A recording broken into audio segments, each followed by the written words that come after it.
The project I was doing was concerned with our core physics module. It's called Physics from Classical to Quantum, and it has quite a complicated assessment strategy. We have summative assessment, which is an end of module exam, plus another assignment midway through. But we also have a bunch of what we call formative assessments, which are there to give the students practice at solving and doing physics problems, but also to give them feedback as they go along. That's done in a series of tutor-marked assignments throughout the year. But in addition to that, we have another set of what are completely optional online interactive quizzes where the students get immediate feedback from the computer as they answer the questions. And there are multiple variants and they can do them as often as they wish. The students are meant to do those as they go along, building up their confidence in preparation for the assignments. But to check that they were doing them, we put a question in each tutor-marked assignment, asking them to reflect on the quiz they should have recently done. But what I didn't know was, were the students using the quizzes in the way we intended? Were they using them to build up their practice and ability before they got to the assignments? So in the project, what I did was use online analytics data to look at precisely when each student was accessing each of these quizzes in relation to the tutor-marked assignments from our module website. And then to back up that analytics information, we also carried out a bunch of telephone interviews with a subset of the students to see if they really were doing what they said they were doing.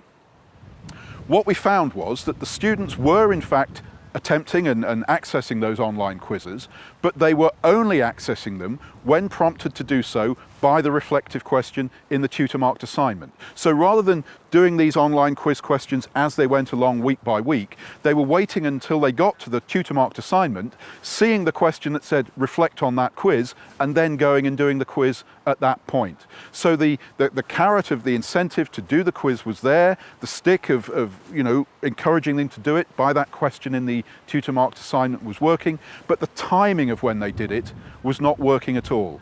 And in fact, the one online quiz which wasn't reflected upon in a tutor-marked assignment, the students virtually didn't bother with at all. So the timing wasn't there, although the actual use of the quizzes was as we expected. All of that research was carried out during the first presentation of the module. Now, in the second presentation of the module, which has just started, we've done some things a little bit differently to learn from that research. What we've done is that rather than only mentioning these quizzes in the tutor-marked assignment, we've now seeded the study calendar every week with a link to the particular questions in the interactive quizzes that are relevant to that week's work, so that hopefully the students will see that reminder and go and do the appropriate quiz question as they go along, building up to the tutor-marked assignment.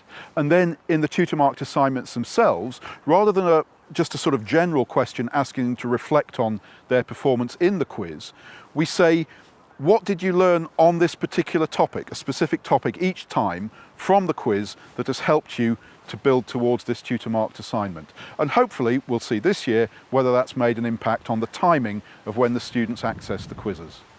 We can do an informal check of how this is working this year just by looking at the analytics information. I don't think we'll bother doing the telephone interviews with students again, but we can simply look at the analytics information and very quickly see when students are accessing each quiz this year, comparing that with the behaviour last year. And we should be able to see that very easily.